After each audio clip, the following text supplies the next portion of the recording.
오늘은 제가 설교가 좀 짧고요.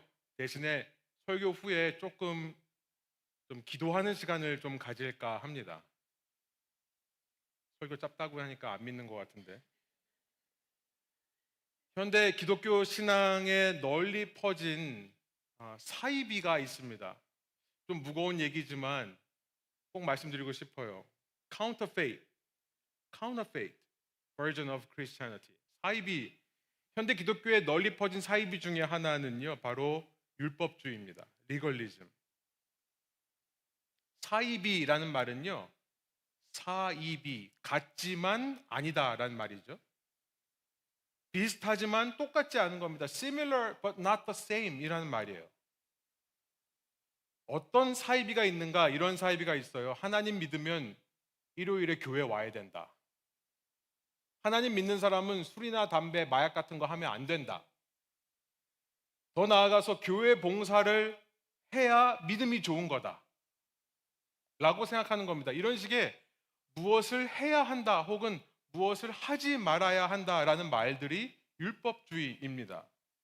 이것은 사이비예요. 비슷하지만 아닌 겁니다. 그러나 오해하지는 마십시오. 하나님 믿는 거랑 교회 공동체 예배에 참석하는 거랑 무관하다는 말씀을 드리는 것은 아닙니다.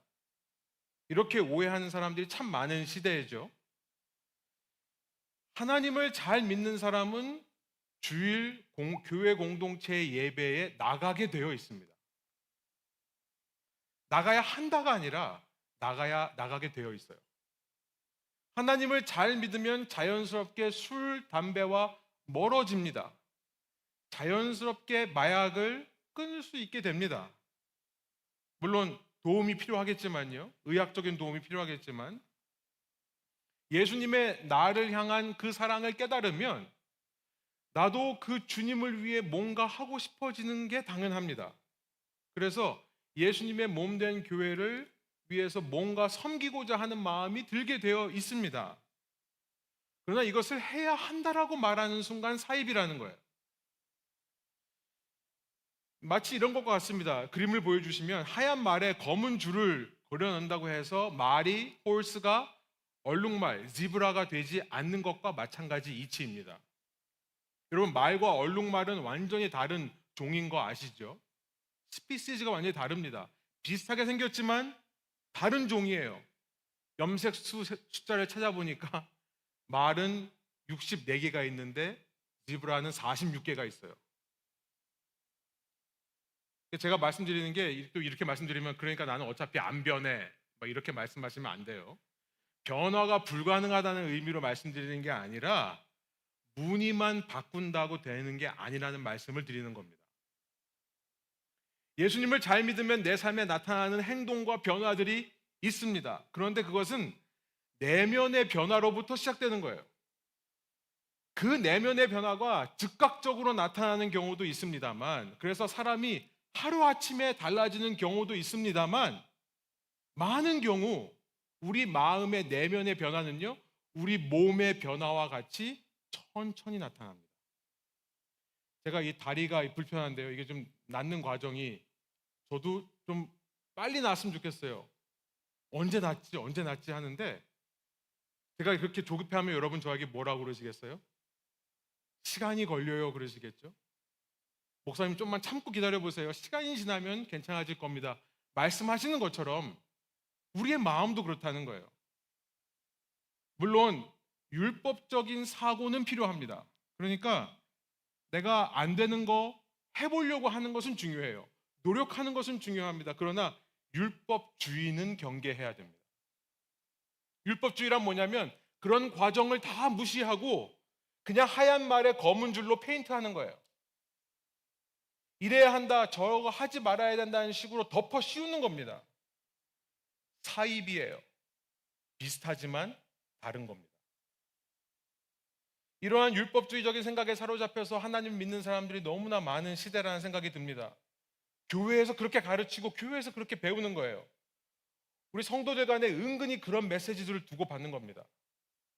교회 나오는 사람이 저래도 되나?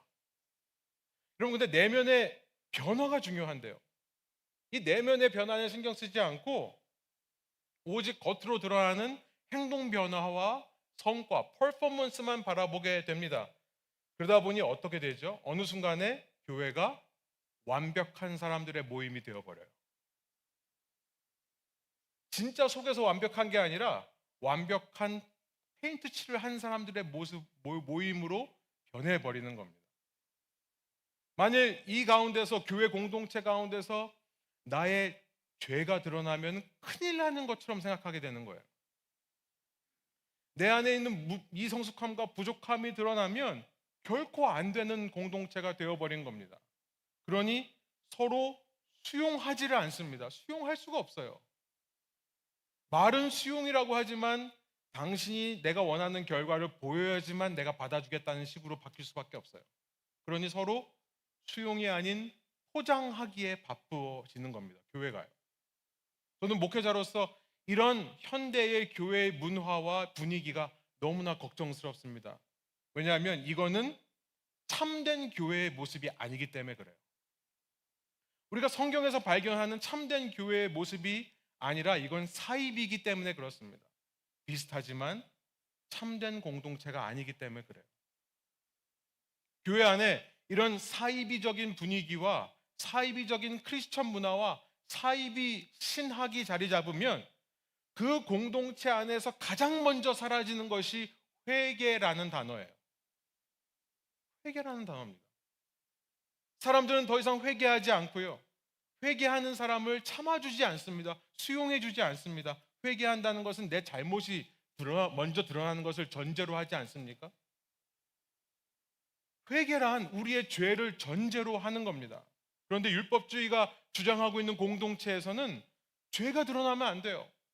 나의 부족함이 드러나면 안 돼요. 그러니 회개한다는 것은 초신자나 믿음 약한 사람이나 하는 거지, 신앙생활 오래 한 사람이면 회개하면 안 된다라는 생각을 하게 되는 거죠.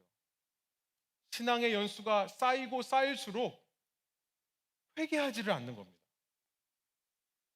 그러니 구원의 길을 더 이상 걸어가지 못하고 낙오되는 겁니다. 좋은 번연의 철로역정이 그 얘기를 하죠. 이거는 그냥 믿음에 문제가 있는 정도가 아니라 아예 구원의 길에서 낙오되는 문제입니다. 왜냐하면 구원의 길이란 처음부터 끝까지 회개로 이루어지는 길이기 때문에 그래요. 구원의 길에서 낙오하면 어떤 현상이 벌어집니까? 사람은 본질적으로 종교적이에요. 우리는 본성적으로 어떤 존재를 섬길 수밖에 없는 사람들입니다. 하나님의 형상으로 창조된 사람은 하나님이 아니면 채워지지 않는 뭔가가 있어요. 그러니 구원의 길에서 떨어지면, 낙오되면 사람은 당연히 이 마음에 있는 이 빈 공간을 하나님 아닌 다른 세상의 신으로 채우려고 노력을 하죠. 그게 우상숭배입니다. 그래서 여러분, 구약의 역사를 보면 이 율법주의에 빠진 이스라엘이 기가 막히게도 우상숭배에 빠지게 되는 거예요. 겉으로는 하나님의 백성이라고 하지만, 겉으로는 그렇게 율법을 사랑하고 율법을 지키기 위해 노력하지만 속으로는요, 강대국을 사모합니다. 끊임없이 강대국을 좋아해요. 이집트, 아시리아, 바빌론, 로마에 이르기까지. 또 문명이 만들어내는 발명품들을, 군사력들을 의지해요. 그리고 사람의 손으로 만든 우상을 의지하려고 합니다. 그게 오늘 본문 3절에 나오는 말씀이에요. 3절 다시 한번 읽어보겠습니다. 다시는 아시리아에게 우리를 살려달라고 호소하지 않겠습니다. 군말을 의지하지도 않겠습니다. 다시는 우리의 손으로 만들어 놓은 우상을 우리의 신이라고 고백하지도 않겠습니다. 고아를 가볍게 여기시는 분은 주님밖에 없습니다. 우리가 성경 읽기, 구약이 이제 거의 끝나갑니다만 구약의 역사가 이거죠.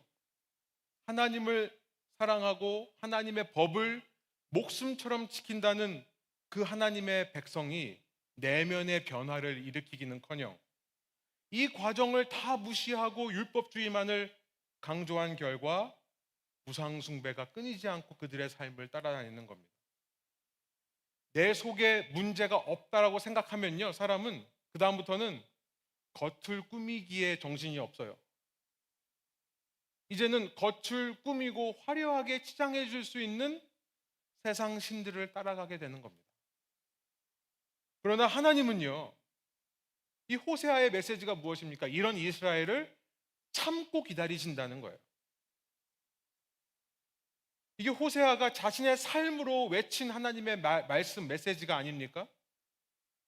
호세아는요, 음란한 여인, 곧 참된 남편인 자신이 아닌 다른 남자와 관계를 가진 그 아내를 기다려주고 참아주는 삶을 살았습니다. 그녀가 언젠가 자신의 인생의 밑바닥에서 깨닫고 돌아올 때, 그때 그녀를 다시 돈 주고 사와서 자기의 아내로 삼았던 호세아예요. 아니, 자기 아내인데 자신을 떠나 다른 남자랑 바람을 피다가 결국에는 누군가의 노예로 전락해버린 사람을 다시 내가 돈 주고 사온다면 그 마음이 어떻겠습니까? 그런데 그것이 바로 하나님의 마음이라는 것을 깨달은 거예요. 그래서 자신의 삶으로 하나님의 마음을 깨달은 호세아가 선포합니다. 1절, 2절이에요. 우리 다시 한번 한 목소리로 1절, 2절 읽어보겠습니다. 이스라엘아, 주 너의 하나님께로 돌아오너라. 내가 지은 죄가 너를 거꾸로 트였지만 너는 말씀을 받들고 주님께로 돌아와서 이렇게 아뢰어라. 우리가 지은 모든 죄를 용서하여 주십시오. 우리를 자비롭게 받아주십시오. 수송아지를 드리는 대신에 우리가 입술을 열어 주님을 찬양하겠습니다. 자신에게 반역하고 그래서 자신을 떠나 돈과 쾌락을 쫓아 갔던 그 둘째 아들이 깨닫고 돌아올 때 그를 받아주시는 아버지처럼 하나님은 우리가 드리는 그 무엇을 원하시는 분이 아니라 우리 자신을 원하시는 분이셨다는 것을 알게 되죠. 부모의 마음이죠. 아무리 자식이 죄를 지어도, 아무리 부모의 마음을 아프게 해도 자식은 자식인 겁니다. 4절에 보니까요, 그는 실은 내가 이미 그 자식에 대한 분노를 풀었다라고 말씀하세요. 이미 풀었다. 돌아오기 전인데도. 그리고 그들의 반역하는 병을 고쳐주고 있다라는 말씀을 하시고 계십니다. 그는 그 반역하는 마음을 되돌리는 일에 깊이 관여해 오고 계신 겁니다. 다만 강제적으로 이래야 한다, 저걸 하지 말아야 된다는 식으로 사람의 마음을 되돌리시는 게 아니라, 율법적으로 하시는 게 아니라, 혹은 너 내가 말하는 대로 안 하면 너 때린다는 식으로 협박해서 사람을 바꾸시는 게 아니라 기다리면서 이 일을 하신다는 것을 말씀하세요. 누가 참교육이라는 드라마를 보고서는 추천해줘가지고 아이들과 같이 봤다가요, 너무 놀래가지고, 저는 안 봤습니다만 아이들은 계속 보더라고요. 근데 제가 너무나 충격받은 거는 뭐냐면, 제가 최근에 뭐 이렇게 드라마나 영화를 안 보다가 갑자기 봐서 그런지 그렇게 욕설과 폭력이 난무하는 드라마, 저는 정말 충격이었어요. 요즘 사람들은 이런 걸 정말 아무렇지도 않게 보는구나. 근데 더 충격적인 건 뭐냐면 그 드라마 내용입니다. 여러분, 그렇게 때리는 게 참교육입니까? 그거는 참교육이 아니죠. 참 분풀입니다. 물론 통쾌한 건 알겠어요. 사람들이 왜 통쾌했는지는 알겠지만, 여러분, 사람은 그렇게 변화되지 않습니다. 절대 그렇게 변화되지 않아요. 우리 주님이 우리가 그렇게 변한 줄 아셨다면 그렇게 손바닥으로 때리실 거예요, 우리 주님이. 그런데 이 호세아서 본문에 나와 있는 주님의 방법은요, 강제가 아니에요. 율법적으로 해라 잔소리해서 바꾸는 게 아닙니다. 협박도 아니에요. 너 참교육한다, 이것도 아니에요. 때로 시간이 걸리고 한참을 돌아가더라도 참고 기다리신다는 것을 5절에 말씀하시는데, 저는 이 5절의 말씀이, 성경에는 모든 말씀을 사랑하지만 그 중에서 저에게 너무나 특별한 마음이 열리는 그런 말씀입니다. 노란 부분만 제가 읽어볼게요. 내가 이스라엘 위에 이슬처럼 내릴 것이니. 하나님께서 이스라엘 위에 이슬처럼 내리시겠다. 저는 이 말씀이 너무나 좋습니다. 성경 전체에서 가장 아름답고 놀라운 표현 중에 하나라는 생각이 들어요. 여러분, 하나님께서 폭풍이 되셔서 그 무지막지한 비바람으로, 권력과 위험으로 사람을 찍어 누르고 압도하시겠다가 아니라 물론 하나님은 그런 분이십니다. 폭풍보다도 더 두려운 존재예요. 더 위대하고 놀라우신 분이십니다. 그런데 그렇게 두렵고 위대하신 하나님께서 이스라엘 백성에게 뭐처럼 내릴 거라고요? 이슬처럼 내리실 거라고 말씀을 하신다는 거예요. 마치 엘리야에게 말씀하실 때 바람이 부는데요, 산이 쪼개집니다. 돌이 바위가 쪼개져요. 그런 강한 바람으로 임하시지 않고 또 온 땅을 흔드는 지진 혹은 모든 것을 태울 수 있는 불로 임하시지 않고 세밀한 음성, 조용하고 부드러운 음성으로 엘리야의 마음을 움직이셨던 것처럼 이슬로 이스라엘 위에 내리시겠다. 그래서 이슬에 옷이 젖듯이 언제 적셨는지도 모르는 방식으로 역사하시겠다라고 말씀하시는 겁니다. 그럼 기독교의 이단 중에 구원파라는 것이 있습니다.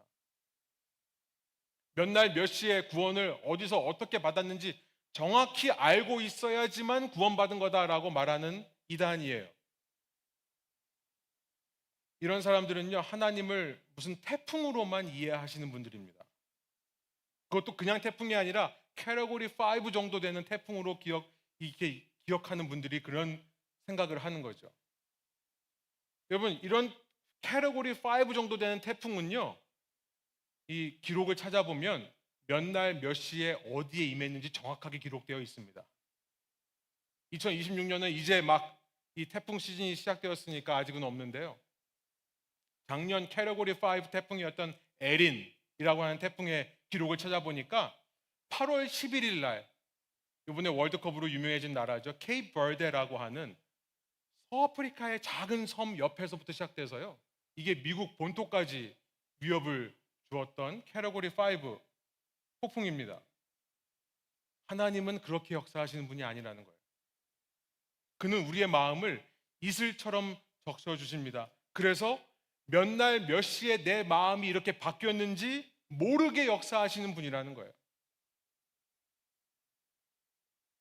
여러분, 이게 얼마나 감격적인 말입니까? 왜 감격적이냐면, 여러분, 사람은요, 조금씩 마음을 바꿔주셔야지만 사람은 자기가 하나님을 사랑하는 거라고 인식하는 존재이기 때문에 그래요.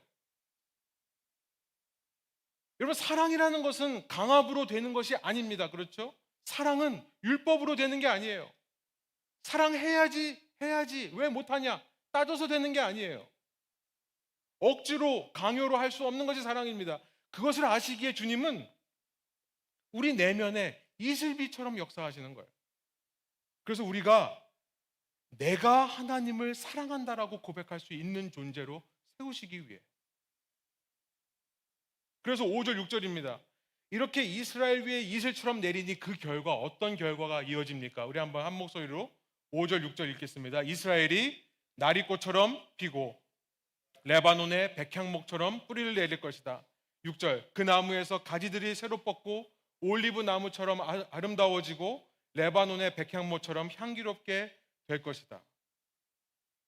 그 이슬 같은 하나님 사랑 때문에 이스라엘이 꽃이 피우고 올리브 같은 열매를 맺기 시작하는 건데요. 여러분, 꽃이 피고 열매 맺는 거 시간이 걸리는 겁니다. 그게 참 열매예요. 하나님께서 그냥 급하니까 손으로 쓱쓱 열매를 얼마든지 그려 넣으실 수 있습니다.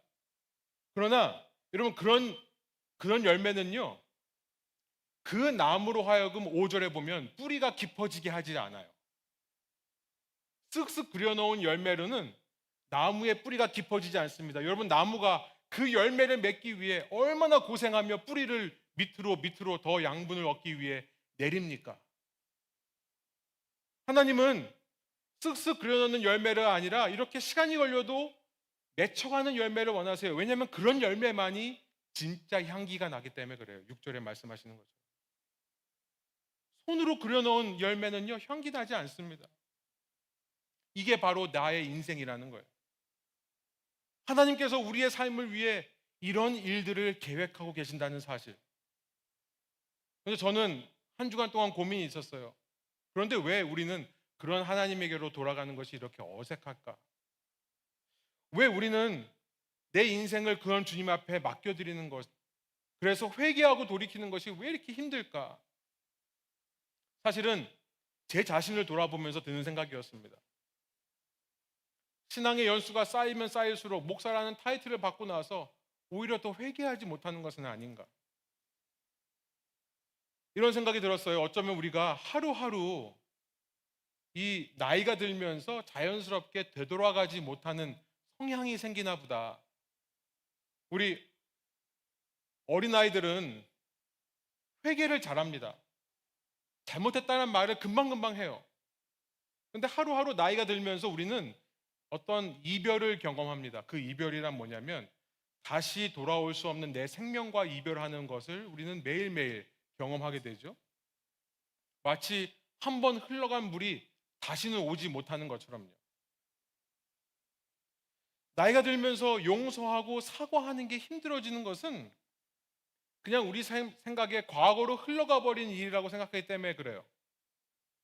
한 번 흘려보내는 것에 익숙해지면 계속해서 흘려보내는 것을 하게 됩니다. 그냥 없던 일처럼 체념하며 살게 돼요. 여러분, 이게 율법주의입니다. 그냥 말 위에 검은 페인트하고 그냥 넘어가는 거예요. 그렇기에 주님께로 돌아가자고 하는 이 호세아의 말이 참 어렵습니다. 주님 앞에 돌아간다는 것은 흘러간 내 과거를 굳이 꺼내와서 끄집어내요. 내 앞에 펼쳐 보이는 작업이기 때문에 그래요. 그냥 덮고 넘어갈 수 있는 일인데, 무시하고 지나칠 수 있는 일인데 굳이 그걸 가져와서 펴놓고 하나하나 점검해야 되는 일이기 때문에 그렇습니다. 그런데 그렇게 고민하던 저에게 제가 신학교에서 이 성 어거스틴에 대해서 배우면서 들었던 이야기가 생각이 났어요. 이 관점이 저에게 많은 도움이 되어서 여러분과 나누고 말씀을 마치려고 합니다. 당신은 지금과 마찬가지로 세상의 모든 시간은 물처럼 흘러가는 거라고 생각했던 시대였습니다. 그리스 철학자 헤라클리스토스가 얘기했던 유명한 말이 있죠.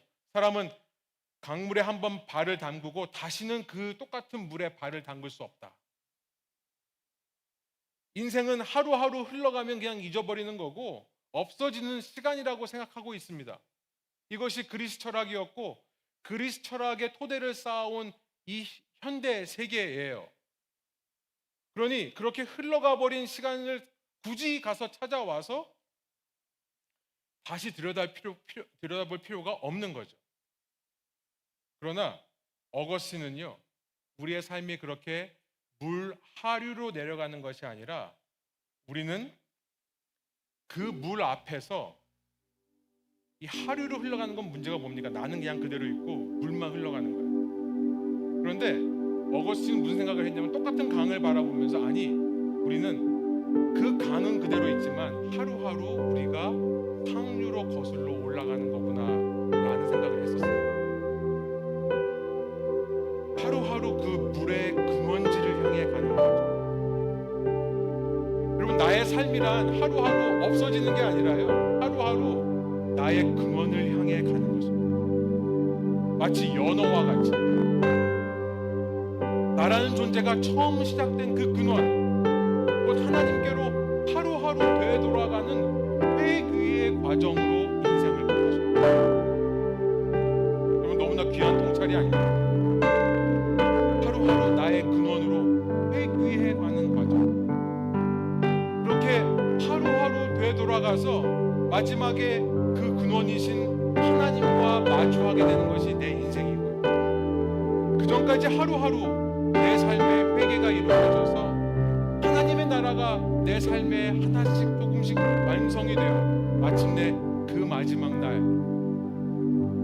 영원한 하나님의 나라로 완성되는 것, 이것이 우리의 구원인 것입니다. 말씀을 정리하면서 다시 한번 우리의 신앙을 되돌아보기를 소원합니다.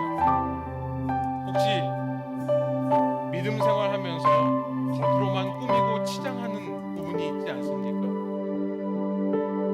내 속에 그대로 남아있는 것인데 나는 마치 이것이 떠내려 흘러간 것처럼 착각하며 꺼내 들여다볼 생각을 하지 않고 살아가는 것은 아닙니다. 두 팔을 벌리고 계신 하나님의 품으로 어린 같이 되돌아가야 되는데 그게 자연스럽지 못한 내 마음에 굳은 살이 있지는 않습니다. 우리는 여전히 죄 가운데 살지만 이 시간 하나님의 관심은 우리의 죄가 아니라 그 죄의 자리에서 자신을 발견하고 주님께로 되돌아가는 회개입니다. 그 회개란 대단한 게 아니에요.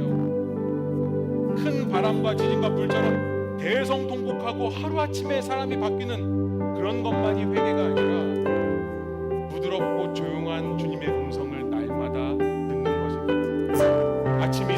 아침 이슬에 온 운동화가 젖고 바지까지 젖듯이 조금씩 내 내면이 변하는 겁니다. 여기에 우리의 소망이 있는 겁니다. 이것이 교회를 참 교회 되게 합니다.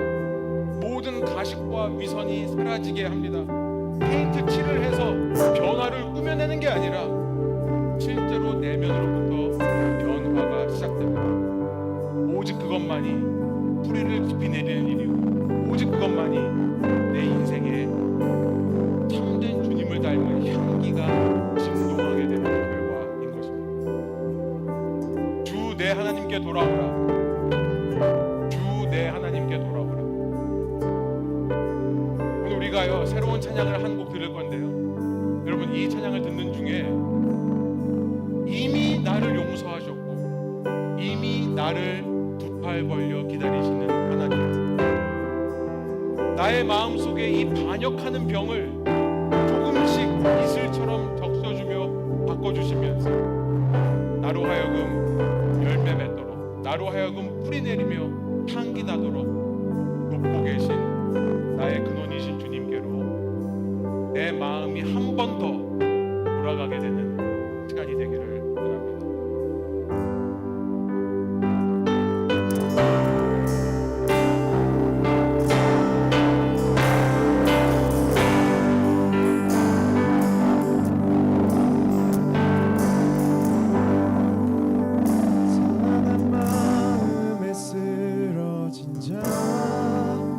죄의 무게에 억눌린 자, 주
하실 때에 여러분의 목소리로 혹은 마음의 조용한 소리로 주님 앞에 기도하기 원합니다. 하나님, 주님께서 이 시간에도 주의 이슬로 나를 덮어주시는 줄 믿습니다.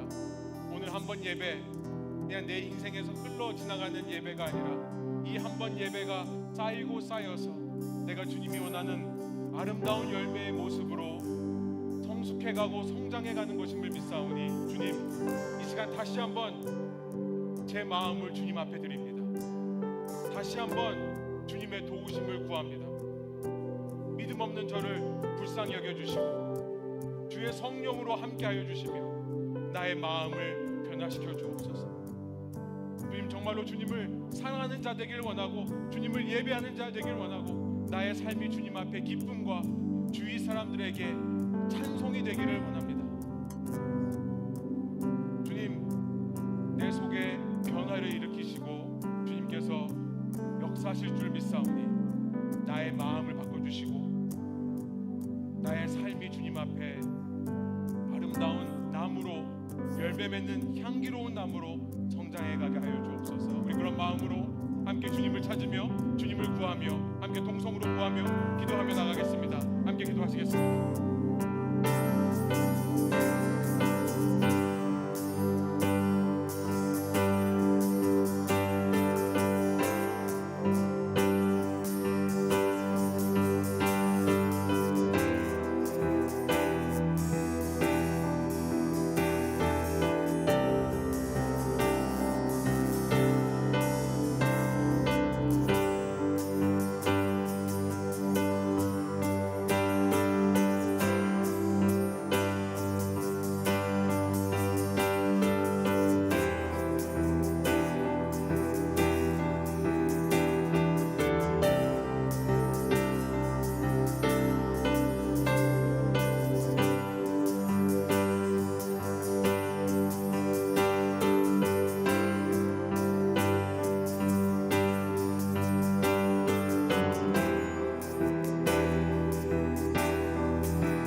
살아계신 하나님, 주님께서 이 시간 우리의 마음 가운데 역사하고 계심을 믿습니다.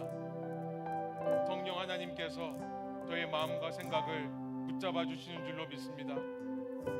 우리는 마치 기르는 양처럼 혹은 고아처럼 이 세상에 나만 혼자라고 생각하며 살아갈 때가 있지만, 그러나 주님께서 이 시간 성령을 통해 우리를 고아와 같이 버려두지 않으시고 우리와 함께 하신다는 것을 확인시켜 주셔서 감사합니다. 하나님, 주의 성령에게 우리의 삶을 내어 맡기는 저희들 되게 하여 주십시오. 성령께서 내 안에 새로운 역사를 허락하시는 것을, 일으키시는 것을 우리가 믿음으로 순종하고 동의하게 하여 주옵소서. 그래서 나의 삶이 주님께서 보시기에 아름다운 나무로 날마다 성장해 가게 하여 주시고, 주님, 이 한 번의 예배, 나의 인생에 그냥 흘러가는 예배가 아니라 이 한 번의 예배가 내 속에 쌓이고 쌓여서 마지막 주님께서 다시 오시는 그날, 혹은 우리가 주님 앞으로 가는 그날, 주님의 영원한 나라에서 완성되는 주님의 나라인 것을 믿고 의심하지 않도록 인도하여 주옵소서. 우리 안에 나도 알지 못하는 사이에 변화를 일으키고 계신 예수님, 주님을 사랑하고 주님께 감사합니다. 계속해서 우리의 삶을 통해 주님께서 영광 받으시고 우리의 삶을 통해 주님께서 기뻐하시는 인생 되게 하여 주옵소서. 감사드리며 예수 그리스도의 이름으로 기도합니다. 아멘. 제가 축복하겠습니다. 이제는 우리 주 예수 그리스도의 은혜와 아버지 하나님의 우리를 친자식처럼 사랑하시는 그 사랑과 성령 하나님의 우리를 떠나지 않고 날마다 우리와 동행하시며 우리를 깨우쳐 주시고 우리 안에 변화를 일으키시는 그 놀라운 능력이 이 말씀을 듣고 말씀의 현실을 살아가기로 결단하는 사랑하는 주님의 자녀들 머리 위에 이제로부터 영원토록 함께 하시기를